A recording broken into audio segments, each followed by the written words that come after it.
안녕하세요. 이번 시간에는 딕셔너리의 생성과 사용에 대해서 공부하겠습니다. 딕셔너리라는 것은 하나하나 항목을 저장하는 기존 우리가 배웠던 구조하고 좀 차이가 나게 두 개의 값을 하나는 키다, 하나는 값이다 이렇게 구별을 하면서 저장을 하는 것인데요. 화면에 보듯이 애플, 사과 이렇게 쌍을 지어서 두 개의 값을 저장합니다. 그리고 키라는 애플이 키가 되고 이때 사과가 밸류가 되는데 키로서 밸류 값을 찾아갈 수도 있고 키들의 모임만 볼 수도 있고 또는 밸류들의 모임만 볼 수도 있습니다. 따라서 딕셔너리를 저장할 때는 딕셔너리 변수를 쓰고 이렇게 한 항목들을 쉼표로 구분을 합니다. 그리고 키 값을 콜론으로 나눠서 저장을 합니다. 자, 그러면 실제 코드 예를 보겠습니다. 처음 딕1은 1이라는 숫자가 키가 되고 있네요. 2라는 숫자가 키가 되고 있고 3이라는 숫자가 키가 되고 있습니다. 그리고 문자 A, 문자 B, 문자 C가 각각 밸류가 되고 있는데요. 이렇게 나누어서 쌍을 맺고 있습니다. 딕셔너리를 완성한 후에 딕셔너리 이름을 주고 출력을 하게 되면 이렇게 출력이 됩니다. 중괄호로 묶어서 즉 집합괄호로 묶어서 키 콜론 밸류 키 콜론 밸류 이거를 쉼표로 나열해 가면서 출력이 됩니다. 이걸 그대로 실습을 하고 싶으시면 프롬프트 상에서 실습을 하면 이렇게 보입니다. 자, 딕2의 경우에는 저장을 할 때 지금 딕1의 반대값으로 저장을 했는데요. 이때 이 문자 A가 키가 되는 것이고요. 1이 밸류가 됩니다. 그래서 사용자가 딕셔너리를 구성할 때는 어떤 값을 가지고 어떤 값을 찾아가느냐, 어떤 값이 주가 되느냐, 이거는 사용자 마음대로 결정하시면 되겠습니다. 그리고 항목을 이렇게 저장했고 이렇게 저장했다고 해서 출력 결과가 순서대로 이 순서대로 나온다는 보장은 없습니다. 그러면 7-2의 표에처럼 학번은 1000, 이름은 홍길동, 학과는 컴퓨터학과라는 그러한 데이터를 딕셔너리로 표현해 보겠습니다. student1이라는 딕셔너리 변수를 줬을 때 집합결 열고 자, 학번이란 것은 글씨, 이름도 글씨, 학과도 글씨지요. 그래서 따옴표로 묶어서 표현을 하고요. 콜론하고 값을 옆에다 주었습니다. 홍길동 글씨, 컴퓨터 학과도 글씨이기 때문에 글씨는 따옴표로 묶어서 표현을 해줍니다. 그리고 student1을 출력하면 이렇게 키 밸류 값으로 나오게 되는 것이죠. 자, 좀 전에 만든 student1이라는 딕셔너리에 연락처라는 항목을 추가해 보겠습니다. 딕셔너리에 추가할 때는 원래 딕셔너리의 구조처럼 키와 밸류 값을 같이 넣어주는데요. 자, 형식은 이렇게 딕셔너리 이름 그리고 각진 가로를 치고 이거는 인덱스 접근법이었죠. 여기에 리스트 같으면 0번, 1번 이렇게 항목으로 접근을 했지만 키와 밸류로 구성되는 딕셔너리의 경우에는 키 값으로 접근을 합니다. 그래서 사용자가 연락처를 추가할 때 연락처라는 걸 키로 잡겠다는 뜻이고 뒤에 나오는 이 번호를 값으로 잡겠다는 뜻이죠. 그래서 이런 식으로 입력을 하고 자, student1을 출력하게 되면 연락처라는 항목이 추가된 걸 확인할 수 있죠. 이번에는 일반적으로 들어가 있는 데이터를 수정하는 걸 보겠습니다. 학과가 컴퓨터 학과로 입력이 되어 있는데요. 그 학과를 값을 수정하겠습니다. 값을 수정할 때 학과라는 값으로 가야 되기 때문에 이렇게 키가 학과가 되는 것이고요. 그래서 인덱스 접근처럼 각진가로 대가로 안에 학과를 쓰게 되고 그 값을 파이썬 학과라고 바꿨습니다. 그리고 출력을 해보면 이 부분에 컴퓨터 학과였던 게 파이썬 학과로 바뀐 게 확인이 되죠. 이번에는 스튜던트 1이라는 딕셔너리 구조에서 학과라는 항목만 삭제해 보겠습니다. del 명령을 이용해서 딕셔너리 변수에 접근을 하는데 학과라는 키로 이렇게 접근을 하고 있습니다. 키의 접근은 대괄호로 접근을 한다는 거 잊지 마시고요. 그러고 나서 스튜던트 1을 출력하면 학과 정보가 없어진 걸 확인할 수 있어요.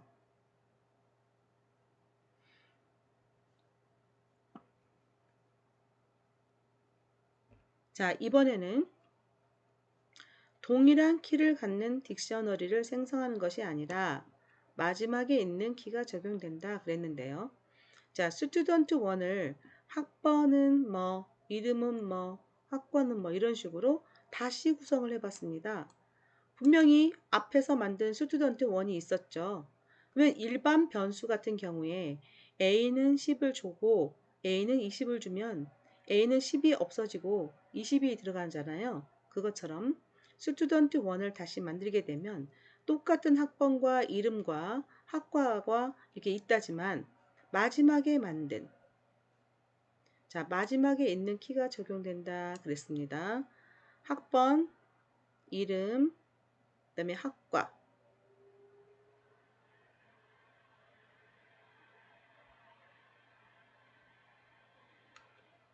자, 지금 스튜던트 1에 학번이 두 개가 있는 게 보이죠?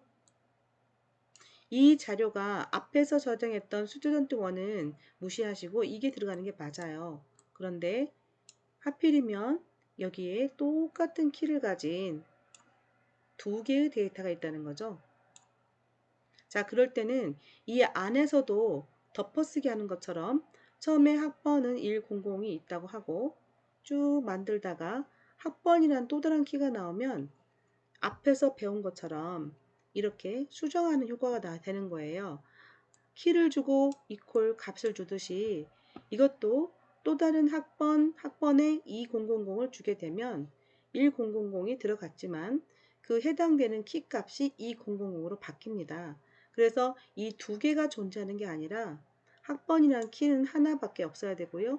그 키의 값이 덮어쓰기가 된 겁니다. 이게 나중에 저장한 거기 때문에 최종 저장된 값은 200이 돼야겠죠.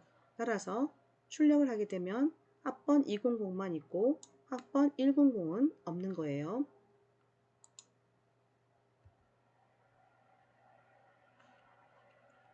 자, 딕셔너리의 값을 알아볼 때 전체 딕셔너리 변수를 통해 알아볼 수도 있지만 이렇게 인덱스 대신에 학번, 이름이라는 키로서 접근하면 이렇게 값들을 출력해 줍니다. 자, 이번에는 딕셔너리 이름에다가 get이라는 함수를 써보겠습니다. get, set. 자, 일반적으로 get은 가져오기, 알아보기 이런 때 쓰는 거고 set이라는 것은 값을 설정할 때 주로 씁니다. get 그러면 이름이라는 키를 가지고 값을 알아온다는 것이겠죠. 그래서 결과는 dictionary.get 키를 주는 거랑 dictionary. 죄송합니다. 딕셔너리 이름이죠. 자, 딕셔너리 이름 get 키를 주는 거랑 딕셔너리 이름 각진가로 열고 키를 주는 거랑 똑같은 결과를 가져옵니다. 그래서 정리를 하면 딕셔너리 이름하고 키로 접근하는 것과 딕셔너리 이름 get이라는 함수를 통해서 접근하는 건 똑같고요. 자, 함수는 괄호 안에 매개 변수를 주는 것이고 딕셔너리 이름 하고 키로 접근할 때는 인덱스 표기법의 대괄호를 통해서 키를 준다는 거. 이건 차이가 있습니다. 만약에 딕셔너리 키. 자, 만약에 딕셔너리 이름 하고 이렇게 대괄호를 쳐서 키를 줬을 때 이 주소라는 키가 스튜던트 1에 없다면 에러가 발생합니다. 그런데 get이라는 함수를 써서 주소를 없는 항목을 주게 되면 이거는 에러가 아니라 반환되는 인 함수 값이기 때문에 함수의 처리 결과를 반환을 안 해줄 것 뿐이지 에러는 발생하지 않습니다. 이게 주소가 없을 때 이렇게 접근한다면 리스트에서 6번 방이 없을 때 6번 방에 접근한 것과 똑같은 그런 에러가 발생하게 되는 것이죠. 자, 이번에는 딕셔너리 이름점 keys 대문자를 씁니다. key가 아니고 keys가 됩니다. keys라는 함수입니다. 함수. 자, 이 함수는 딕셔너리가 가지고 있는 모든 키들을 리스트로 만들어서 반환을 해줍니다. 그래서 이렇게 각진 가로로 표현을 하면서 나열을 해주는 것이고요. keys 그러면 출력 결과에 딕셔너리 keys라는 딕셔너리 이름이 찍힙니다. 그리고 딕셔너리 이름에 keys라는 게 붙어서 찍히고요. 이게 보기 싫을 때는 여기에 접근했던 이 명령어를 리스트로 써버립니다. 자, 리스트라는 것은 리스트를 만들어주는 함수였잖아요. 그래서 위에 나오는 이 결과를 이렇게 생긴 결과를 리스트로 만든다 그러면 dkeys라는 말이 출력되지 않습니다. 그리고 리스트만 출력됩니다. 자, 이번에는 딕셔너리 이름 values라는 함수를 보겠는데요. keys라는 대문자를 써서 나오는 함수는 키들의 모임이었는데 value에 s자 붙여서 values라는 함수의 이름을 통해서 나온 결과는 딕셔너리에서 가지고 있는 모든 value들을 몰아서 제공합니다. 자, 이 또한 dic values라는 앞에 제목을 달고 표현을 해주는데요. 이게 보기가 싫으면 이 결과를 함수 안에 넣어버리면 되죠. 리스트 함수 안에. 그래서 리스트 위에처럼 다시 말하면 이 결과를 보기 싫으면 이 앞에다가 리스트 써서 이런 식으로 자, 리스트 딕셔너리 이름 values 이렇게 쓰게 되면 리스트만 나오게 됩니다. 이번에는 items 함수를 보겠습니다. item이 아니라 items고요. 그러면 여러 개의 항목들이 나오겠죠. 자, 이 결과를 보면 dict items 하고 자, 리스트 표현법으로 하나씩 나오는데요. 이게 투플의 표현 방법처럼 가로로 묶어서 한 항목 한 항목이 쉼표로 나열돼서 표기가 됩니다. 딕셔너리 안에 키로 접근할 때 키가 없으면 오류가 난다고 그랬죠. 그러면 그 키에 있는 값을 알아보고 싶을 때 오류가 나지 않게 하는 방법은 그 딕셔너리 안에 해당 키가 있는지 없는지를 일단 검사를 한 후에 있으면 값을 가져와라 그러면 오류가 발생하지 않겠죠. 그래서 해당 안에 그 딕셔너리 안에 해당 키가 있는지를 알아보는 것은 키 이름을 써주고 in이란 걸 써서 딕셔너리 이름을 씁니다. 그럼 여기에 우리가 판단문을 붙여서 if 이름인 student1이면 student1의 이름을 가져와라. 그런 식으로 문장을 구성한다면 키가 없을 때 가져오는 일이 없겠죠. 포문을 이용해서 딕셔너리의 값들을 출력하는 코드를 좀 보겠습니다. 자, 싱어라는 딕셔너리가 있는데 이거는 비어있는 딕셔너리 만드는 문장이네요. 그리고 싱어의 이름이라는 키를 가지고 twice라는 값을 넣고 있습니다.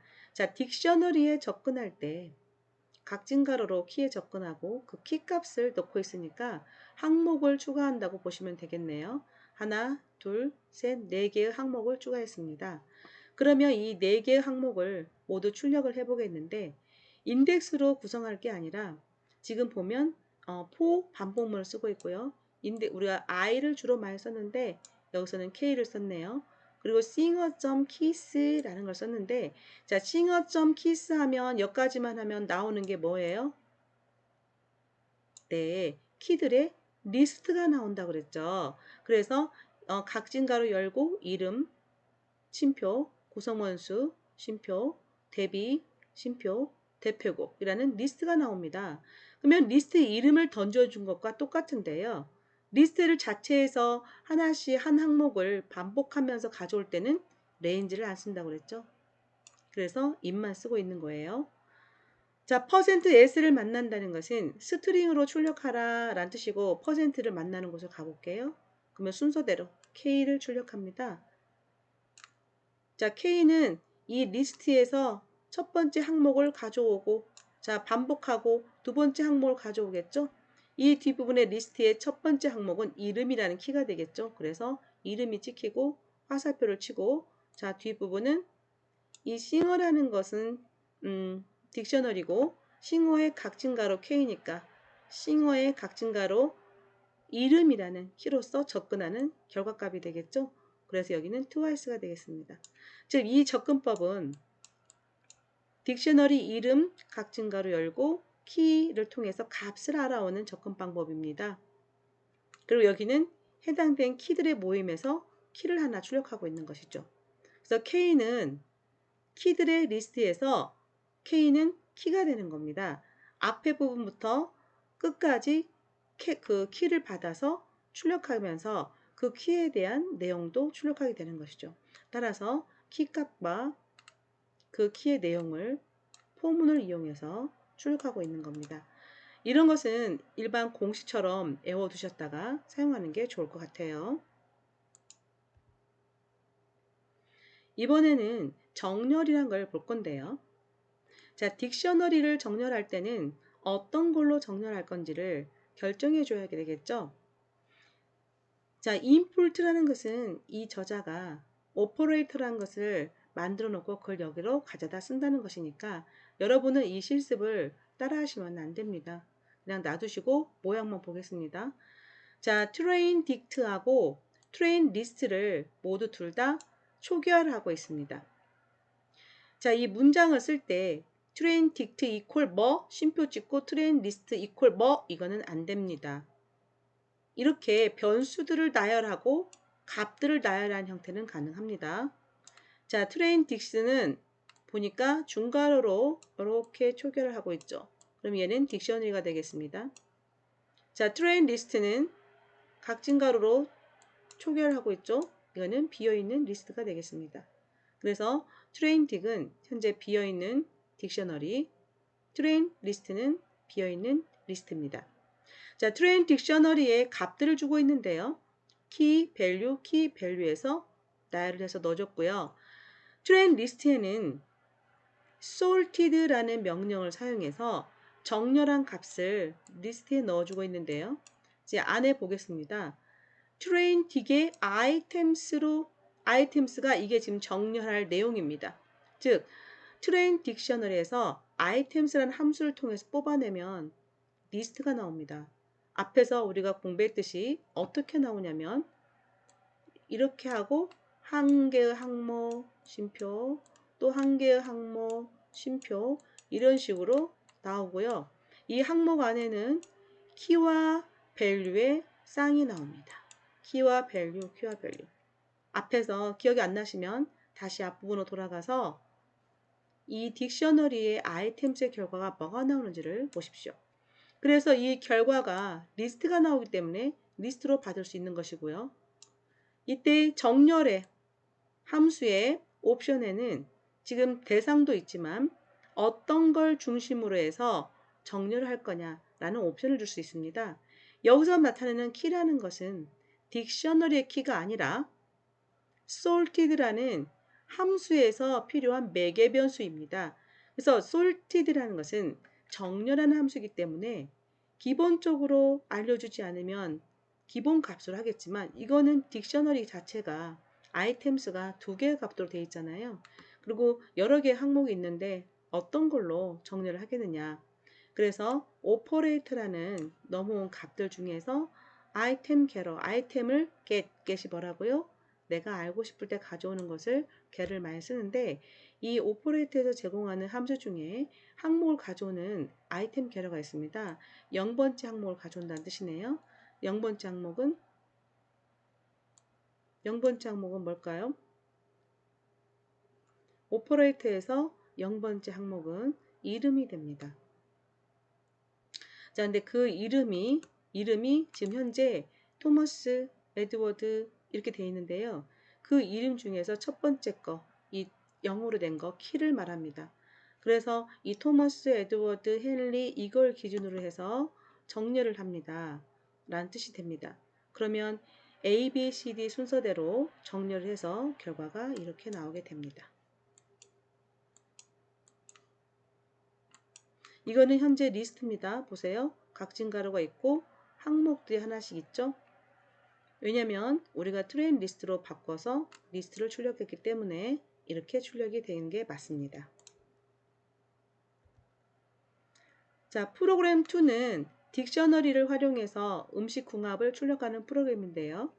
자, 일단 푸드스에서 음식들을 저장했습니다. 자, 집합기호로 저장한 거 보니까 딕셔너리인 게 맞고요. 그 안에 항목들 보면 떡볶이는 오뎅, 짜장면은 단무지, 라면은 김치 이런 식으로 앞에 있는 게 키가 되고 뒷부분이 값이 되게 쌍으로 저장을 시켜놨습니다. 자, while true라는 것은 무한 루프입니다. while문이 도는데 true를 줘버렸기 때문에 무한정 맞는 거죠. 그러면 while문 안쪽에서 어딘가에서 판단문을 통해서 그만할 수 있는 게 꼭 필요합니다. 자, 보실까요? 지금 while문 안으로 들어온 겁니다. my food라는 것을 만드는데요. 좋아하는 음식을 입력을 받고 있는데 출력문에서 좋아하는 음식을 입력하라 이게 아니라 앞부분에 뭔가를 출력해주고 있네요. 자, 먼저 가로 안쪽부터 실행을 하니까 제일 안쪽에 있는 푸드스의 키스를 보겠습니다. 키스 함수를 통해서 접근할 수 있는 것들은 이 키들이죠. 떡볶이, 짜장면, 라면, 피자, 맥주, 치킨, 삼겹살, 리스트가 나옵니다. 그래서 그 리스트로 완전히 바꿔줬어요. 그러면 딕트 키스라는 말이 안 나오겠죠. 그래서 딕트 키스란 말이 안 나오고 일반 리스트가 되고요. 그 리스트를 다시 문자로 바꿔줬습니다. 그래서 문자열로 바꾼 후에 그 문자열하고 플러스를 하면 어때요? 연결자. 문자와 문자를 같이 연결해서 출력해 줄 수 있는 게 플러스 연산자잖아요. 그래서 리스트를 스트링화 시켜서 그것들 중 좋아하는 음식은 라고 출력을 한 겁니다. 그게 바로 이겁니다. 자, 리스트 자체를 스트링으로 바꿔서 끊어졌죠? 좋아하는 음식은 이렇게 플러스해서 해줍니다. 그러면 사용자가 치킨이라고 입력을 하면 이 치킨 입력이 마이푸드에 들어가는 것이죠. 그러면 입력을 받았습니다. 자, 만약에 마이푸드가 푸드스에 있다면 그랬습니다. 자, 푸드스가 여기죠. 여기에 있다면 사용자가 입력한 것이 있다면 찾아줘야겠죠. 뭐를? 사용자가 입력한 것을 키로 했을 때 밸류를 찾아주면 되겠죠. 그래서 자, 무슨 궁합은 해서 사용자가 입력한 것을 출력해 주고요. 사용자가 입력한 궁합 음식은 뭐입니다. 사용자가 입력한 걸 키로 해서 푸드에서 찾아주는 거죠. get 하고 찾아주는 것은 dict key 하고 나오지 않고 바로 값이 나온다고 했으니까 이런 방식으로 함수를 통해서 찾아주면 사용자가 입력한 음식의 궁합은 무엇입니다. 이렇게 나올 겁니다. 그래서 치킨 궁합은 치킨무입니다. 이렇게 나오는 것이고요. 그럼 이 프로그램은 언제 끝나는 걸 알 수 있을까요? 자, 코드를 보게 되면 브레이크라는 제어문이 있습니다. 우리가 제어 구조에서 브레이크하고 컨티뉴를 배우셨는데요. 브레이크는 반복문을 아예 끝내버리는 문장이었죠. 즉, 지금 while true에서 무한으로 돌고 있는 while문을 이 브레이크가 끝내주는 건데 어느 순간 끝내주고 있냐면 my food가 끝하고 같냐라고 물어보고 있죠. 그래서 my food가 끝이 들어오면 브레이크하는 그런 프로그램이 되겠습니다. 그러면 계속해서 입력을 하다가 그만해야지 싶으면 이렇게 입력하는 음식은? 이라고 물어봤을 때 끝이라고 명령을 주면 프로그램이 끝나는 겁니다. 만약에 없는 걸 준다면, 여기 리스트에 없는 음식을 준다면 쌍을 알려주지 않습니다. 쌍을 알려주지 않고 자, 짬뽕은 없었죠. 짬뽕을 입력하면 그런 음식이 없습니다. 확인해 보세요 하고 다시 입력을 유도합니다. 즉, 이 코드죠. 그런 음식이 없습니다. 확인해 보세요 하고 화살문이 다시 처음부터 돌아가서 다시 입력문을 뿌려주게 되는 것이죠. 이것은 지금 남의 코드를 우리가 분석하는 것이고, 여러분이 코드를 짜게 되면 여러분 스스로 어떻게 만든지 생각을 해서 출력을 해볼 필요가 있겠습니다. 제가 방금 어떤 인터넷 관련돼서 PDF 라이터가 사용기간이 다 됐다고 떠서 방금 종료를 한 것이고요. 파이썬하고는 상관없으니 신경 쓰지 마십시오. 자, 이렇게 해서 프로그램 2의 완성본을 봤습니다. 딕셔너리는 이런 것뿐만 아니라 재고 관리 프로그램이라고 해서 현재 재고가 몇 개가 남아있는지 해서 물품 이름하고 그 재고 카운트를 같이 저장하고 있는 이런 프로그램에도 되게 많이 쓰입니다. 자, 그러면 지금 현재 우리가 프로그램 2까지 해서 딕셔너리의 사용을 공부를 했고요. 다음에는 심화 과정이라고 해서 세트하고 컴프리헨션의 표현 기법을 공부하겠습니다. 수고하셨습니다.